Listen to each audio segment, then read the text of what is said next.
The charcoal felt cold and gritty against Lydia's soft skin as she smeared it relentlessly across her cheeks, darkening the high arches of her cheekbones and dulling the natural glow of her complexion. Her hands trembled, not from the biting chill of the morning, but from a terror that had swallowed the entire town of Oakhaven. Today was the day the mountain men came down. They weren't looking for love. They were looking for survival, wives to endure the brutal winter. Lydia knew her beauty was a curse in this world, a beacon for the cruelest men, so she made a desperate choice. She would become invisible. She would become ugly. But as the heavy thudding footsteps of a giant approached the line of women, Lydia realized her disguise might have been her biggest mistake, because the man stopping in front of her wasn't looking for a flower. He was looking for a stone. This is your narrator, Marcus, from Frontier Rescue Stories. If you love tales of the Old West, of survival, redemption, rugged justice, and romance that blooms against all odds, you have come to the right place. Before we dive into this journey, do me a huge favor. Hit that like button, share this video, and smash subscribe. Your support helps us stir up the algorithm and bring these campfire tales to a larger audience. Also, I love hearing from you, so drop a comment down below and let me know which part of the world you are tuning in from today. The year was 1874, and the frontier town of Oakhaven sat like a nervous stain on the edge of the vast, untamed wilderness. To the east lay civilization, laws, and safety. To the west lay the jagged teeth of the Iron Peaks, a mountain range that swallowed men whole and whispered secrets in the wind that drove the weak mad. Oakhaven was a supply town, a place where the desperate ended up when they had nowhere else to run. And for Lydia, it was a cage. Lydia had arrived in Oakhaven with her father 3 years ago, fleeing a debt that wasn't theirs in the chaotic aftermath of the war. But her father had passed with the first frost of the previous winter, leaving her alone, vulnerable, and dangerously beautiful. In a town of rough miners, exhausted trappers, and opportunists, Lydia's refined features, her cascading chestnut hair, her eyes the color of summer leaves, and her delicate frame made her a prize to be won, not a person to be known. Mayor Sterling, a man whose greed was only matched by his vanity, had made his intentions clear. He didn't ask for her hand. He claimed it as payment for the protection the town offered her. But Lydia knew what kind of protection Sterling offered. It was the protection a wolf offers a lamb before the slaughter. She had stalled him for months, but her time had run out. The annual bridal market, a cruel tradition, where mountain men came down to trade furs and gold for wives, was today. Sterling had threatened that if she didn't choose him, she would be left to the mercy of the wildest savage who walked through the gates. So Lydia hatched a plan. It was reckless, perhaps foolish, but it was her only hope. In the dim light of her small, drafty shack, she stood before a cracked mirror. She took the soot from the wood stove, mixing it with grease to create a dark, staining paste. She rubbed it into her pores, creating the illusion of a skin disease, of dirt ingrained so deep it would never wash away. She took shears to her hair, hacking the luscious curls into a jagged, uneven mess that hung limply around her face. She wore her father's oversized, moth-eaten coat, padding her waist with rags to hide her figure, making herself look shapeless and broad. She didn't just want to be plain. She wanted to be repulsive. She wanted to be invisible to the eyes of men like Sterling, and undesirable to the mountain men. When the bell in the town square tolled, signaling the arrival, Lydia stepped out. The air was thick with tension. The town's women were lined up on the wooden boardwalk, some weeping, others resigned, wearing their Sunday best in hopes of attracting a wealthy miner who might treat them halfway decent. Lydia stood at the very end of the line, slouching, her eyes fixed on the muddy boots of the men who gathered. The mountain men were a breed apart. They were giants, clad in bear skins and smelling of pine resin, dried blood and solitude. They moved with the silent, predatory grace of the animals they hunted. They walked down the line, inspecting the women with critical eyes, looking for strength, for childbearing hips, for hands that could skin a deer without shaking. Lydia held her breath as they passed her. Most recoiled. One man, missing an ear and smelling of stale whiskey, sneered, "That one looks like she's already half dead. Wouldn't survive a week." Lydia's heart soared with a twisted kind of hope. It was working. Then the crowd parted. A hush fell over the square, deeper and heavier than before. Walking through the mud was a man who made the others look like boys. He stood nearly 7 feet tall, his shoulders spanning the width of a doorframe. His beard was a thicket of black, tangled and wild, hiding most of his face, save for a pair of eyes that burned with an intensity that made Lydia shiver. They were gray, like the sky before a blizzard. This was Silas. They called him the Bear of Blackwood. Rumors said he wrestled grizzlies and spoke to no one. He stopped in front of the line, ignoring the girls with ribbons in their hair and painted lips. He ignored Mayor Sterling, who was preening nearby, waiting for Lydia to come begging for his help. Silas walked slowly, his heavy boots crunching the gravel. He stopped in front of Lydia. Lydia didn't look up. She stared at his boots, worn, patched with fresh leather, sturdy. She hunched her shoulders, trying to look smaller, trying to look broken. "Lift your head," a voice rumbled. It wasn't a shout, but it vibrated in her chest like the low growl of thunder. Lydia hesitated, then slowly raised her chin. She braced herself for the insult, for the look of disgust. She presented her stained, blackened face, her jagged hair, her shapeless body to him. She defied him to want her. Silas stared at her. He didn't look at the dirt. He didn't look at the rags.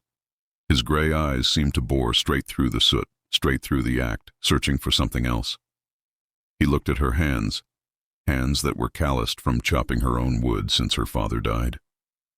He looked at her boots, sturdy, practical, well-maintained despite their age. "You strong?" he asked. The question was blunt, devoid of the flowery lies the town men used. Lydia blinked, taken aback. I can work," she rasped, trying to deepen her voice. "I can carry wood. I can skin. I don't complain." Silas grunted. He reached out, his hand engulfing her shoulder. He didn't squeeze. He just tested the solidity of her frame beneath the padding. He nodded, once. He turned to the mayor, pulling a heavy leather pouch from his belt. He tossed it to Sterling. It landed with the heavy clink of solid gold. "I'll take this one," Silas said. The town gasped. Sterling's jaw dropped. "Her?" The mayor scoffed, laughing nervously. "Silas, you've been up in the snow too long. That's Lydia. Well, look at her. There are fresher flowers here." "I don't need a flower," Silas said, his voice cutting through the mayor's laughter like a knife. "Flowers die in the frost. I need a rock. She looks like she survived worse than a winter." Lydia's blood ran cold. He hadn't chosen her because she was beautiful. He had chosen her because she looked like she could suffer. He had chosen her because he thought she was already broken. "Get your things," Silas said to her, turning his back on the mayor. "We leave now. The storm is coming." Lydia stood frozen. Her plan had worked, and yet it had failed spectacularly. She had escaped the mayor, yes, but now she belonged to the bear. The journey out of Oakhaven was a blur of terrified adrenaline. Lydia had barely enough time to grab her meager bundle of belongings, a few ragged dresses, her father's old Bible, and a small hidden knife she kept strapped to her thigh, before she was following the giant man towards the tree line. The townspeople watched them go, their expressions a mix of pity and relief. To them, Lydia was walking to her death. Silas didn't offer her a horse. He had a massive pack mule, laden with sacks of flour, salt, and ammunition, but he walked, and so she walked. The moment they stepped into the shadow of the forest, the temperature dropped. The air here was thin and sharp, smelling of pine needles and impending snow. For the first few hours, Lydia expected the worst.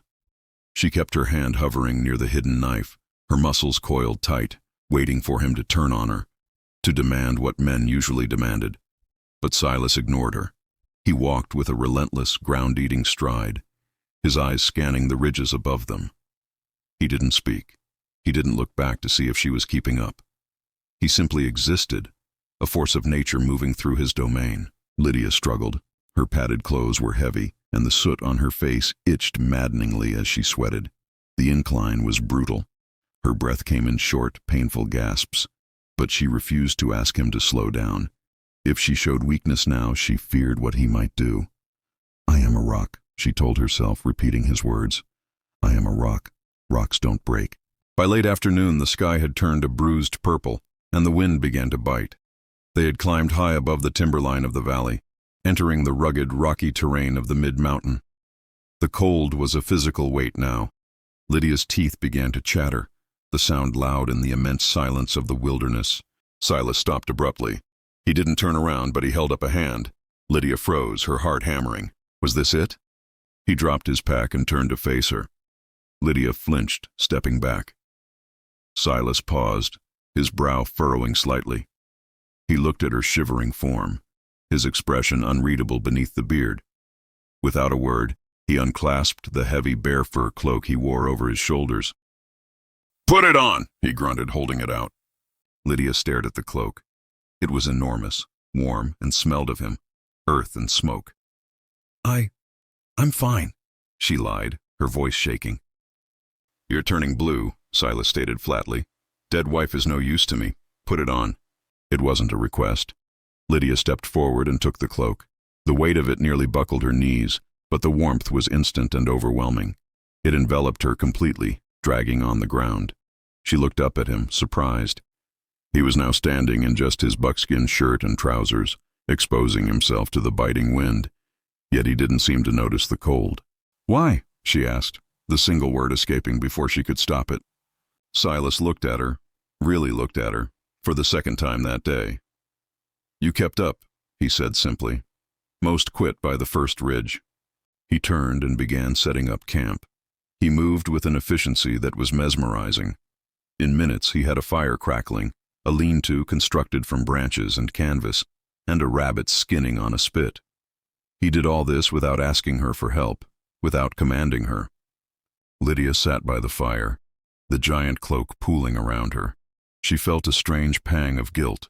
Here she was, deceiving him, pretending to be a hardened, ugly survivor, while he, the monster, was feeding her and giving her his own coat. She watched him across the flames. The firelight danced in his eyes, softening the harsh lines of his face. He wasn't looking at her with lust or malice. He looked tired.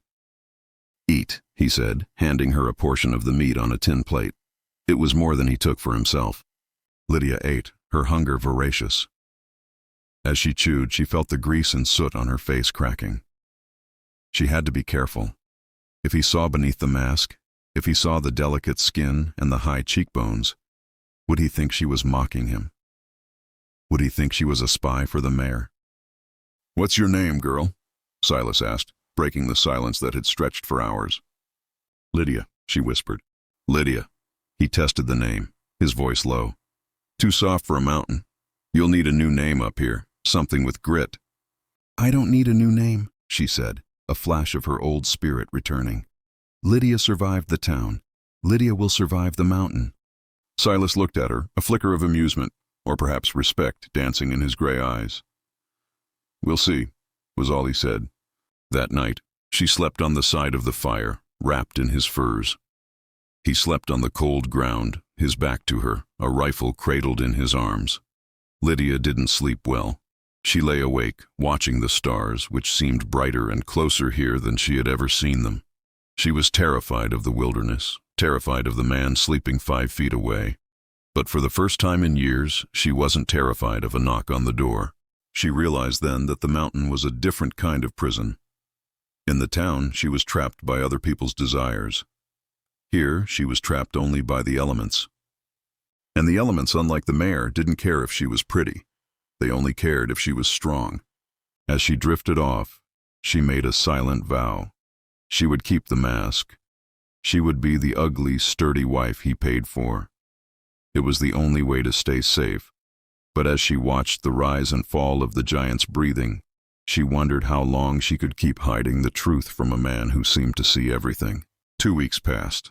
2 weeks of grueling climbs, snow that reached their knees, and a silence so profound it felt like a third traveler on their journey. They had finally reached his cabin, a sturdy structure of logs notched into the side of a cliff, overlooking a valley that looked like it had been carved by the hand of God. Life in the cabin was a rhythm of survival.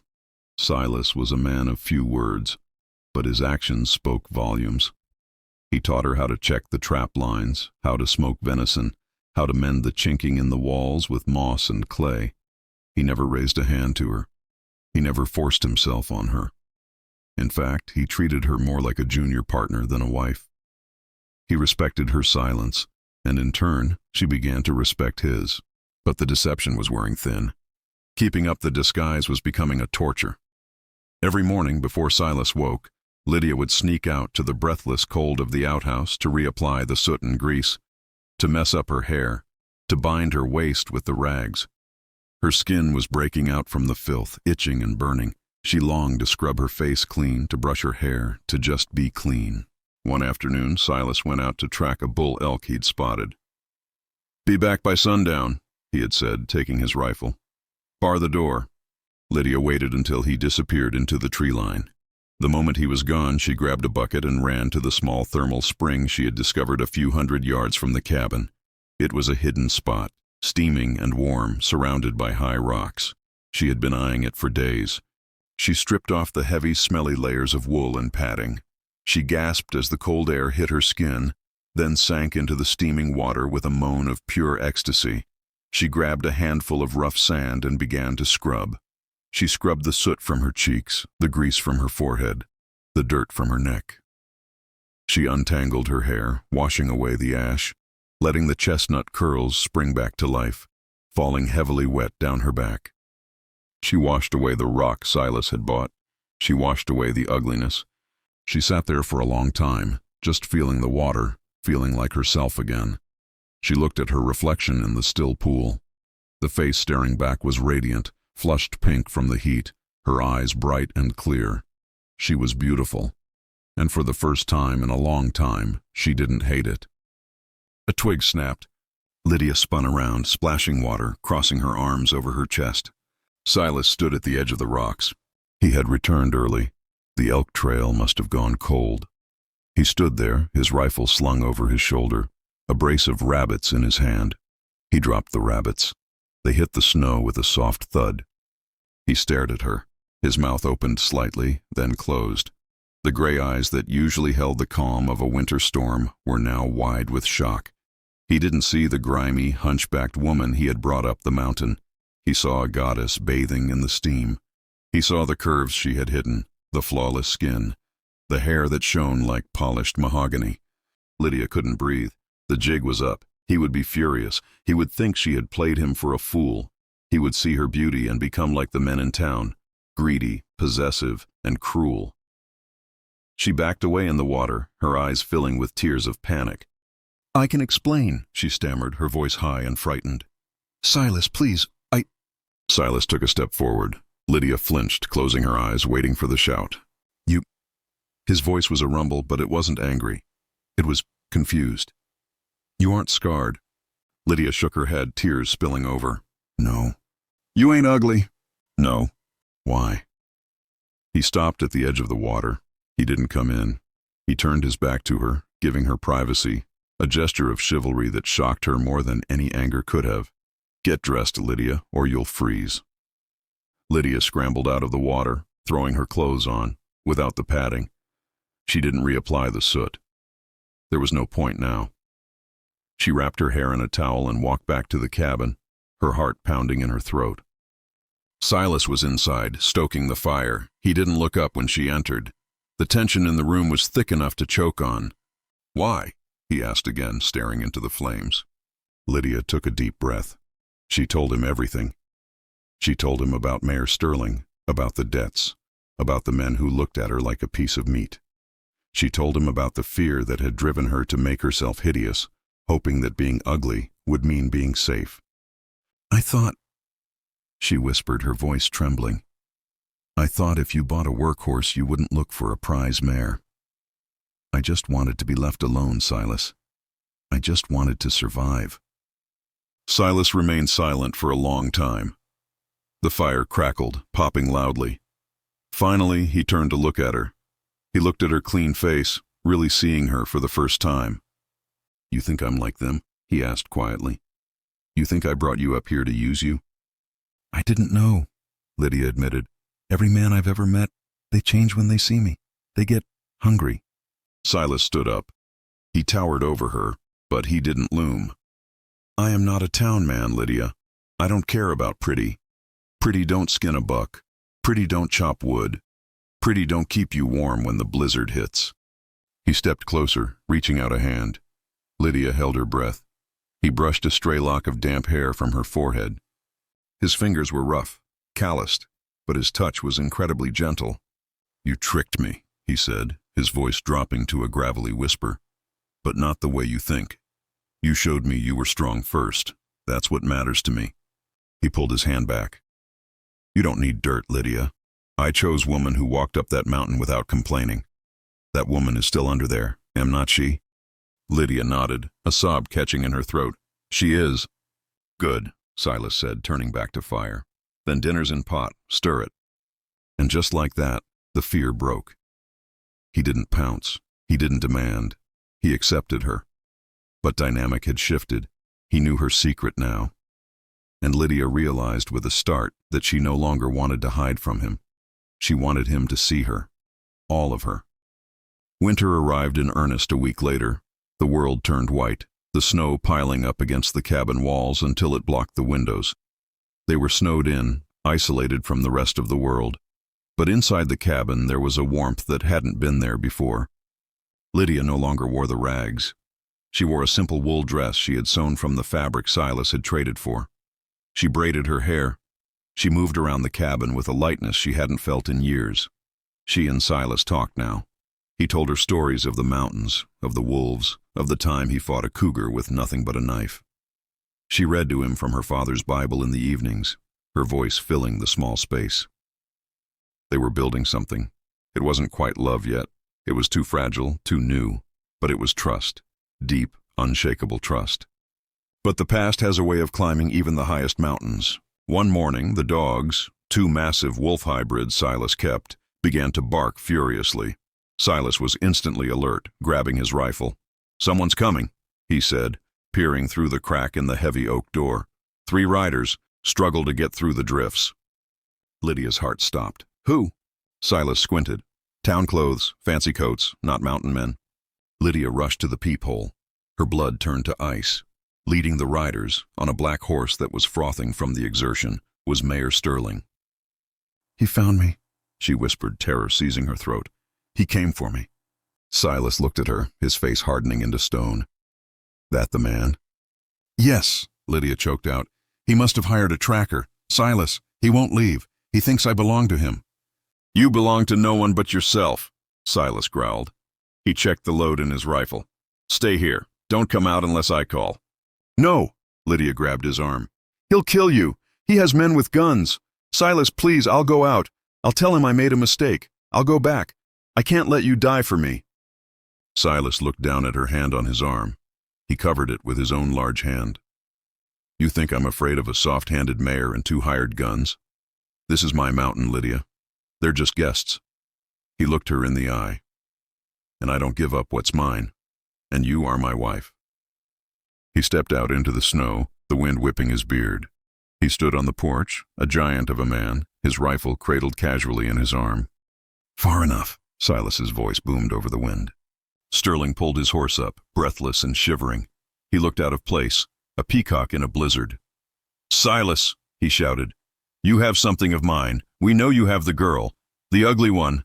Turns out she isn't so ugly after all. My tracker found her rags in the bushes down the trail. A clever trick." Sterling laughed, but it sounded thin in the cold air. "Send her out, Silas. I'll give you double the gold you paid. She's a criminal. She defrauded the town." "She's my wife," Silas said calmly. "Sale's done. Get off my land." "I have the law with me," Sterling signaled to the 2 men behind him, who raised their repeaters. "Don't make this messy, mountain man. You're 1 man. We are 3. "You're 3 men who don't know the snow," Silas said. The first shot rang out.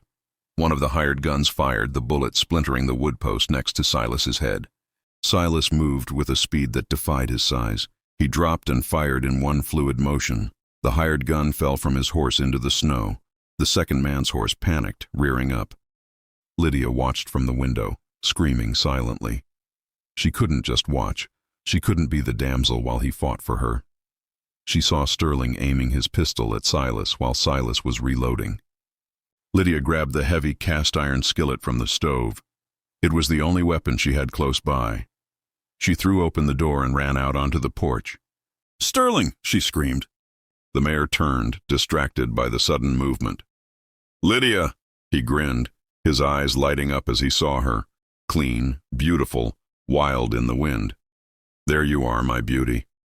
That split second of distraction was all Silas needed. He didn't shoot the mayor. He didn't need to. He whistled. From the trees, the two wolf dogs surged forward, silent and deadly. They didn't attack. They spooked the mayor's horse. The black stallion bucked violently, throwing Sterling into a snowdrift. The remaining hired gun saw the dogs, saw the giant reloading, and saw his partner bleeding in the snow. He made a choice. He turned his horse and fled back down the trail. Silas walked over to where Sterling was struggling to get up from the deep snow. The mayor was shivering, his fine coat useless against the wet cold. He looked up at Silas with pure terror. "Please," Sterling whimpered. "I'll leave. I'll never come back." Silas loomed over him. "You came to my home. You shot at me. You tried to steal my wife. I didn't know." "You knew," Silas said. He reached down and grabbed Sterling by the collar, hauling him up like a rag doll. "Go. If I see you pass the tree line again, the wolves eat tonight." He shoved Sterling toward his horse, which was waiting nervously nearby. The mayor didn't hesitate. He scrambled onto the saddle and galloped away, defeated, humiliated, and lucky to be alive. Silas watched him go, then turned to the porch. Lydia was standing there, shivering in the cold, the skillet still clutched in her hand. Silas looked at the skillet, then at her fierce expression. He started to laugh. It was a deep, rusty sound, like boulders shifting. "You were going to fight him with a frying pan?" he asked, a grin splitting his beard. "I wasn't going to let him take me," Lydia said, her chin high, "and I wasn't going to let him hurt you." Silas walked up the steps. The adrenaline faded, replaced by something warmer. He took the pan from her hand and set it down. Then, he pulled her into his arms. It was the first time he had held her. He smelled of gunpowder and snow, and she smelled of wood smoke and lavender. "You really are a rock, Lydia," he murmured into her hair. "My rock." The winter raged on for another 2 months, but the fear was gone.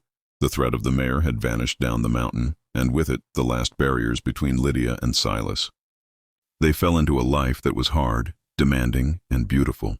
Lydia learned to shoot. Silas learned to listen. They spent the long evenings talking about the futures they had never thought they would have. Silas confessed that he had been lonely for a decade, thinking himself too monstrous for a woman to love. Lydia confessed she had never known what safety felt like until she came to this cabin. But as the first thaw of spring arrived, bringing the sound of dripping water and the song of returning birds, a shadow fell over Lydia. The snow melting meant the pass was open. It meant she could leave. One evening, as they sat on the porch watching the sunset paint the peaks in gold and violet, Silas spoke. "Snow's gone," he said quietly. He was whittling a piece of cedar, not looking at her. "It is," Lydia agreed, sensing the weight in his voice. "You're free to go, Lydia," he said. The knife stopped moving. "The deal, the auction, that was winter talk. You ain't a prisoner here. You never were. But now the road is clear. You can go to the city. Find a life. Find a man who can give you silk dresses and a warm house that don't smell like bear grease." Lydia looked at him. She saw the tension in his shoulders, the way he braced himself for her answer. He was giving her an out. He was letting her go because he loved her enough to want her happiness, even if it wasn't with him. He still didn't believe he was enough for her. He still saw himself as the beast, and her as the beauty who deserved a prince. Lydia stood up. She walked to the railing and looked out at the valley. She thought about the city, the noise, the crowds, the men like Sterling with their fake smiles and empty promises. Then she looked at the mountains, the wild, dangerous, breathtaking freedom of it. And she looked at Silas, the man who had covered her when she was cold, the man who had defended her when she was hunted, the man who had seen her covered in mud and called her strong. She turned to him. "You're right," she said. "I could go." Silas flinched, his head bowing slightly. "I could go down there and find a man who would buy me pretty things," she continued, walking toward him. "A man who would want me to sit still and look pretty. A man who would never know the real me." She stopped in front of him. He refused to look up.